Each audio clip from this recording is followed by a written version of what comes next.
Good morning, John. Good morning, John. How are you, sir? Hey, how are you doing? Welcome to, can you believe, episode 20? We're in our second season, episode 20. Time has just flown by. Of course, down here in Dallas, we're having like literally the winter apocalypse. It's not as bad as last year, but snow, ice, sleet, temperatures in the 20s, which is sort of like summertime for you guys. But down here, that's pretty cold. Yeah, John, I just struggle to have sympathy since I live in that, 7 days a week during January and February. But yes, totally. Hopefully everything's good and you're safe and warm and all the other good stuff. For now, yes. Thank you for asking, and hope everything's great up there. I know y'all had that nor'easter that sort of hit up there last week, so y'all survived that, which is good. It is good. It is good. And I'm at World Headquarters, which is awesome. So it's always good to be with people. Up in Connecticut. Awesome. What do we got going on today? Well, hey, so hey, do you trust me? Of course I trust you. Now, I brought a little lock just in case, but yeah, I trust you, John. Yeah, I think that's really what this whole thing is about today is trust and who can you trust, right? So we always talk about cybersecurity and the importance, for everybody. And it's not just for companies, it's for people personally. So really, really hot topic today. What we'd love to do is bring on our two guests. Today we have a very, very unique show because it's going to be John and Doug and Doug. We've got Doug Saylors and Doug Glair, who are both with the ISG Cybersecurity practice. Good morning, gentlemen. Good morning. Good morning. So we've never been able to say that. So finally on episode 20, we could say we've got the J&J and D&D show. There you go. That's awesome. Good morning. Hey, Doug Saylors, why don't you kick things off in a little background? You're an ISG partner heading up cybersecurity. Tell us a little bit about your background and experience real quick. And then Doug Glair, maybe you can give us a little bit about your experience. Sure. Doug Saylors, partner with the firm. I run our North America cybersecurity practice. I've been with ISG close to 17 years. I've been working in cybersecurity since really 1989 was when I was first exposed to it. It's just been a constant part of my career ever since then. That's all. So the cybersecurity back then was like the fax machine and making sure somebody didn't pull it off the machine, right? It was actually worse than that, John. It was actually take a network card and put hardwired jumpers on there, to ensure which network it could talk to. Isn't that come crazy? A long way. It's come a long way. Sure has. Yeah. Doug Glair. Hey guys, so I think I'm still the rookie here at ISG. Been with ISG about 8 months. Actually I started my career in consulting, and then went to the other side with my client at the time, U.S. Postal Service. So I wanted to see what it was like to be responsible and own those long-term decisions.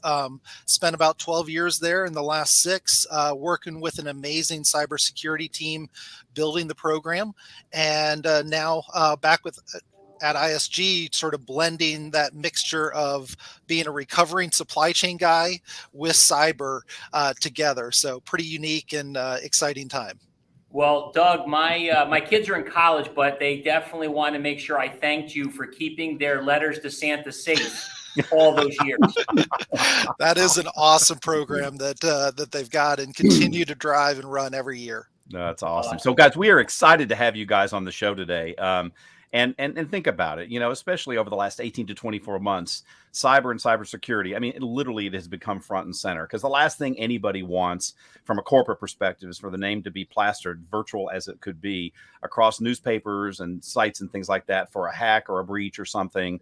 It obviously impacts customer service as well, the customer journey. And then personally, we're all involved in this, every single one of us, because the last thing we want is our data to get into the wrong hands. So it's really this very, very important topic. And one of the things we're hoping to do today, in fact, let's start off with this, is to help us what we call demystify what it really means, because it's sort of all encompassing, right?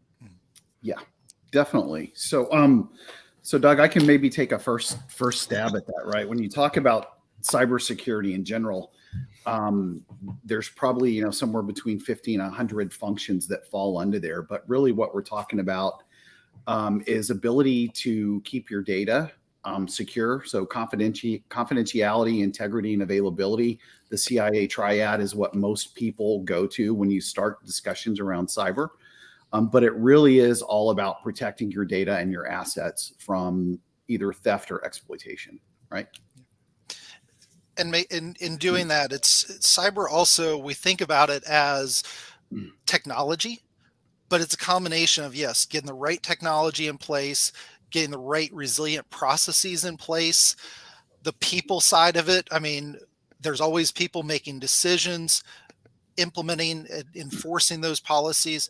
And then how do you have the metrics and visibility to know where you're really strong and also where there might be some weaknesses that can show up as a cyber risk that you have to monitor, manage, and make decisions on of which risks you might accept and which risks you want to invest in further to try to reduce that risk.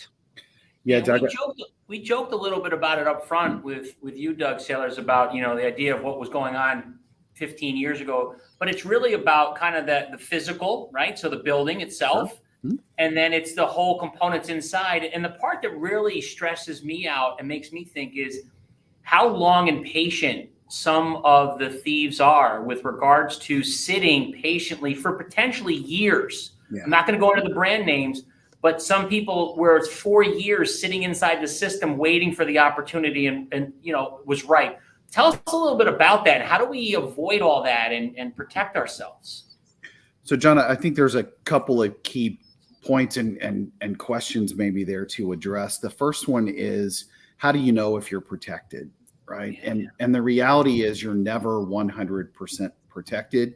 If you're using a computer, a mobile device, an IoT device, something on a shop floor, anything that has a computer chip in it, at some point could be exploited, right? Yeah. So I think it's key for everyone to really understand that. The thing that I think that you hit on that's important is there are huge groups of people who are out there actively trying to exploit, different kinds of targets. They could be supply chain things, which Doug has a great background in. Could be, banking and financial services. All of those different types of industries and organizations have to take basic protections, vulnerability management programs to help understand and identify how they're vulnerable. But it all really ties back to risk management, right? What are your critical assets that you're trying to protect? And how do you sort of put a moat around those things to reinforce protections and make it less likely that those assets will be either stolen or exploited? Right. Doug, anything to add on that? Yeah, and when we think about those attackers and their motivations, some of them are going to be financially motivated and they're looking for the quick, easy win. So they're going to probe, they're going to hit, and if they start seeing pressure back, because you've got good defenses, you've got good detections in place, and you're defending against them, they're going to go look for the next low-hanging fruit, because they're not going to spend money and time on somewhere that they're not going to get the financial outcome that they're looking for. Versus on the other side, you get a nation state actor who, as Doug was saying, is willing to be very meticulous, very well funded, and very patient to find the way in, and not only find the way in, but slowly move so that they remain undetected until they get where they want. You've got two very broad ends of the spectrum that every company is trying to defend against, and partly also knowing the threat intelligence of who is knocking at your door and pressure testing you as a company and as an industry. So this is where collaboration within the industries and sharing information is also really beneficial in the cyberspace. Yeah, I think Doug hit a great point there, right? There's two ends of the spectrum, right? There's nation state, APT groups, people whose day job, right? Hundreds and thousands of people who literally go to work every day to try to figure out how to break in to big targets. On the low end, you have people that are doing small ransomware attacks. And then you have a huge group in the middle that are not as well funded, not as well organized, but they're able to take information that APT groups leak and that these other people put out on the dark web and assemble that and go attack companies, right? Again, generally for financial gain. Yeah, and it's got to be, it's interesting because we talk about, when some of us started back in this industry back in the 80s, it was very different. Most everyone went into an office. Maybe you had a PC in that office, but everything was connected to a hardwired network and things like that. But now with all the devices and everything that we all carry around, it's truly, it could be a nightmare for organizations to really mitigate and reduce that risk, because there's so many endpoints, if you will, with all the devices that all of us carry and wireless networks and all these new opportunities for the bad guys, so to speak, to be able to penetrate these systems, right? So, and John, you went down a great path there, which was, we used to always think about cyber as, how do I enhance the hard candy shell around those data centers, around our networks, so that we're protecting that nice soft center being the data. Now that candy shell is very, I will say, fragmented, whether you're trying to work from home, whether you're working from an alternate location, whether you're dealing with a third party who is connecting into your network. That shell really has shifted now to, can you trust each of those endpoints? Can you trust each user that's connected to them, to the data they're trying to get to? So you start, and this is the new evolution of this zero trust model, and making sure you're validating all those points along the way prior to granting access. Well, and you all talked about that this is also process, right? So if I carry around a couple devices, I've got an iPad, an iPhone, and whatever else I have that could be connected to corporate email, for example, right? I know that there are rules in place and things that I can and can't do, but it also comes down to personal compliance, right? And how do organizations really enforce that? Even if someone doesn't mean to do anything bad, how do you ensure that people do all the right stuff to minimize that risk of exposure, even your best employees? Because at the end of the day, we're all human, right? So how do you do some of those things? Yeah, I think there are two aspects to that, really, John. The first one is having strong compliance programs and using technology to protect the data so people can't expose it unwillingly or unknowingly. And then there's also, as Doug mentioned earlier, the people side of it, right? You have to train your employees. You have to do things like phishing testing and other stuff like that. But there's also a cultural aspect to it. So training programs traditionally have been, watch this video, answer 5 questions and do that once a year. That doesn't work anymore, right? Training around cybersecurity and evolving threat vectors is ongoing education, right? It should be happening daily, weekly, monthly, et cetera. I know Doug has a huge passion in this area, so I'm going to turn it over to him and let him address this a little further. Yeah, so when you think about the people side of it, you guys mentioned we're all protecting at work and at home, and we all have personal sort of biases of things that we are susceptible to. And that's really the next evolution of a lot of cyber training, is to make it personalized to what are my attributes where I might be susceptible to a phishing attack that is very tailored to individuals. Because if they're a sophisticated attacker, they are researching what's my persona online, what's my different things, to develop that attack strategy to get in. And so having training programs and investing in something that's personal to each individual really takes it to the next level from an effectiveness. Well, and it's interesting that you mentioned that. I was going to say, these guys, the bad guys, I hate to say that, but the bad guys are just getting smarter and smarter every day. So I get text all of us get text all the time. And I've been getting text all of a sudden in the last maybe 3 to 4 weeks that say, hey, there was an issue with paying my AT&T bill or something like that. So it hits home. It makes you think twice. I mean, I realized after a couple seconds, my gut reaction is, oh my gosh, did something go wrong with the bank account? Did the transfer not go through? Something like that. But the first reaction is, maybe I should click on that, right? Because I don't want my service to get cut off or something like that. So they find out, what's important to me, and it makes you think twice, and then you realize, no, this is not right. And usually there's errors and misspelled words in the text or the emails, and the links don't look right and things like that. But some of them are fairly convincing, I've got to say. And even all of us being in the business, I think we can all admit some of them look very, very convincing. And a lot of people probably do press on them, right? They probably press on those links. Yeah. So, John, those kinds of techniques are getting, they're evolving daily. Attackers are becoming more and more sophisticated. John Macuzzi mentioned earlier, how attackers will sometimes go after a target for years.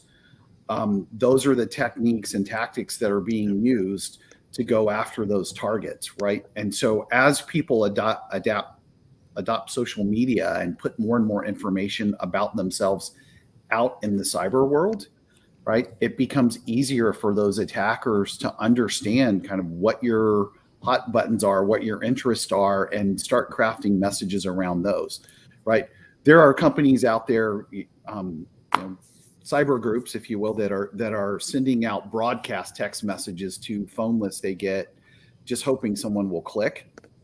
And most of us get, several of those a week, if not a day.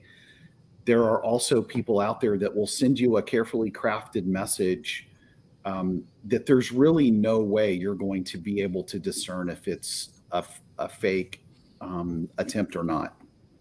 Yeah, I'll give you a good example, and it just happened a few months ago to me personally. And again, it does impact work life, work as well. Is I'm sitting at my house, it's 8:30 at night. All of a sudden, I get an email message that my password's been changed on Twitter. And then I get another email that says your email's been changed on Twitter. And then I get another email that says you've logged in from a new computer in California. 7 minutes. And I literally, it was like watching a live video of me being robbed. And I really couldn't do anything about it because they were moving so quickly. Mm-hmm. Now I ended up recovering my Twitter account. It was frantic. And now I've got triple password codes and you've got to authenticate through 16 machines. But I think it was a reminder to me is, we're vulnerable. You're not vulnerable until you are. And so you feel great and you're watching TV at 8:30 and 8:31, your entire life changes dramatically. And so that's what we have to be is when I think about cybersecurity is you're fine today, but that doesn't mean we're going to be fine tomorrow. We need to prep for that, right? And I think, John, you hit on the urgency is what's to their benefit in terms of getting you to react. This is one of the reasons why on the federal side, there's the Stop, Think, Connect campaign to really get you to look at that message, stop for a moment, think about it, evaluate it, and then make a decision. Is that something that is in your interest? Is it something in somebody you trust before you move forward? The other thing I would say about that, John, so I've had similar things happen to me. Identity theft, account reuse, password reuse across multiple sites is a big issue. There's a lot of education out there about why you shouldn't do that.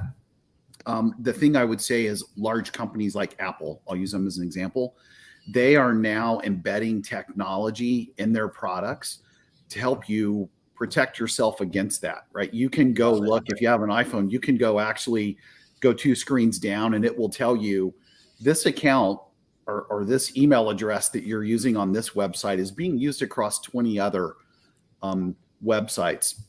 If that's the case, there's a really good chance you're also using the same password, right? And if those passwords happen to be financial institutions or those accounts happen to be at financial institutions and hackers get that password, right? And if you think about it, password theft is big, credential theft, someone breaks into one institution, that information sold on the dark web for like $5 an account today. They now basically have your credentials across all of the websites if you're sharing those. So here's the question. There's all this stuff that's bad, and obviously it's getting worse. There's a lot of things we as companies or individuals can do to protect ourselves. But what else is sort of happening at a bigger level to stop some of these bad guys, whether they're individuals or part of an organization that's doing these things, right? I mean, there's got to be some initiatives because if all this stuff is done through networks, it seems to me that whoever they is, not the bad guys, but good guys, could monitor the networks and sort of zero in on who these people are, where they are, shut them down and stuff like that. We hear about breaches and bad stuff, but what we don't hear a lot about is, are they making progress at I guess arresting and getting rid of a lot of these people, right? Getting rid of them and getting them out of the bad stuff. Talk to us a little bit about that, if there is anything to mention there, because we don't hear about that a lot in the general public. I think there's a couple of topics in there, John. So one is what are people doing to protect themselves? And then the second one is are people being prosecuted, and are these groups, being dealt with? And the answer to the second one is yes, and we can get to that in a minute. I think more importantly is, what are people doing to protect themselves? What's astounding to me as a cybersecurity guy is the number of companies that don't take basic protections, that don't have basic network monitoring in place, that don't have security operations centers. We're a big advocate of doing assessments to understand where you sit on the cybersecurity maturity curve. NIST, CSF, CIS controls, et cetera, or some frameworks that are out there. Until you know really where you stand, you can't really understand how to prioritize dollars to protect yourself, right? So from our perspective, you need to do an assessment and then understand your risk tolerance, and then build a model, that says, here's where we're going to invest, and here's a 3-year roadmap that we're going to use to improve our cybersecurity posture. I think that's a big piece of it. The other thing that's happening in specific industries is there's new legislation coming out. Doug and I were talking yesterday about an executive order and an OD from DHS that basically are mandating certain kinds of protections for critical infrastructure providers, as an example. Right? If you look at what happened at Colonial last year, I think that really raised awareness of how vulnerable we are as a nation to attacks on our critical infrastructure. So I think that's a thing that you're going to see evolve in 2022 and beyond, right? More focus on industry level controls rather than individual companies. I've got a question here, Doug, on this. Sorry to interrupt, but I want to get into this, make sure we have time for it. We talk about 5G, things moving faster. We talk about cloud and people migrating to cloud. Okay, that's a lot of the work that we do with our clients around the world, right? One of the challenges is 5G means things, good or bad, move faster. And one of the things I was reading about on our website is and I'm very thankful that the industry came up with another acronym. So thank you, industry. That's awesome. Is SASE, SASE, Secure Access Services Edge. Tell me a little bit about how that integrates with security and the idea of cloud and edge and everything else, because I think it's super important. Is that a strategy? Is it a framework? Is it a solution? What is it? I'll jump in on that. It's a little bit of all three of those. It's a shift in terms of technology going to the edge. That shift we talked earlier about knowing the individual and the authentication capabilities. It's a shift that in terms of networking, how do you leverage SD-WAN to have more effective networking and security controls at that point? So it is going to continue to evolve. The key there is to make sure, as companies are looking at it, they're mapping where their protections need to be, how that connects, and then also bringing that into their SOC operations, the security operations team, to be able to monitor, alert, respond to anything that looks abnormal. We were talking earlier about, we hear about all the bad things. What we also don't hear a lot about is the good protections that are happening. For every one bad, there are thousands of good blocks that are happening in companies. It's not all doom and gloom, but we tend to focus on where there's been a failure in that process as we go through. So companies are having success across this space as well. That's awesome. So if we're coming into the last 5 minutes of our show, and I told you all it was going to go by really, really quick. It always does. Let's bifurcate this question. Pretend I'm a company, and then let's talk to me as an individual. How can I go to bed each night knowing that I've done everything I need to do? First, as a company. Second of all, as an individual, to be as secure as I need to be. And I know that's a giant question, but any tips and top things that we should be thinking about from a corporate perspective and then from an individual perspective? So Doug, I'll start. I think I'll go back to what I said earlier, right? You really need to know what your security posture is. That's the first one, right? You need to be continually assessing and evolving your protection strategy as your business changes. If you go back pre-COVID, as an example, most people were still focused on cybersecurity. From a campus perspective, everyone was in one location. It was easier to protect. as people went to remote work due to COVID, right? That whole security model changed. And what we saw in the industry is people basically bypassed all the security controls they spent decades building, right? To keep their business afloat, right? And people that weren't actually assessing and understanding those changes were really vulnerable, and a lot of them were breached. So I think you have to understand and evolve that your security posture over time and your maturity level. The other thing I'll go back to is understand, as your business evolves, what critical data and what critical assets do you have, and how have those evolved, right? We see a lot of companies that have a cybersecurity strategy protecting assets that were really important 10 years ago, but their business is involved and they have absolutely nothing to protect what are really their crown jewels today. That's my view, Doug. And you hit on the assess, sort of knowing where you score. How do you use your team improving, giving them that scoreboard that says, here for this year is our target. Here's how we're going to measure that. I would also add, it's not just about your company. We all have customers that connect to our companies. We have suppliers that connect, and looking broader than just your company, but what are those friends on your left and right that you need to know where they stand, and actually running some collaborative programs between them to say, if either one of us had an issue, how would we respond? Are we ready to respond from a technology, from a process, and even from a communications perspective? Because if your supplier gets hit, you still may have to get questions or answers to your customers who are now worried about your supply chain implication as well. So looking in your company and beyond it is so critical. Yeah, I think that makes me feel better, is that, look, at the end of the day, we're all in this together. It's an individual issue and challenge, and it's a corporate challenge. And frankly, it's a boardroom discussion at this point, right? If it wasn't 10 years ago, it's a boardroom discussion. So as you think about this, it's not about cost takeout, which sometimes is that where we spend a lot of time.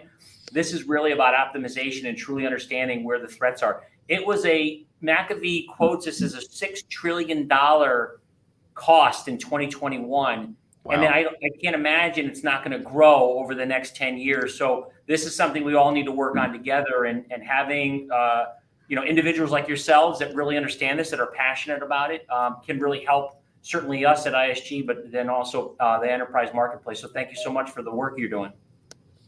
Thank you. Thank you guys. So we would love to bring you guys back, if you're cool with this, in a couple of months, and have a follow-up discussion. Yeah, absolutely. Certainly move front and center for everybody. So would be happy to do that. Thanks so much, Doug and Doug. Thank you, Doug and Doug. Thank you, guys. Thanks, Great guys. conversation. Thank you. Wow, cool conversation, right? I could go on for hours with them. There's so many. Yeah, more I need to upgrade, John. I need to upgrade my my system here.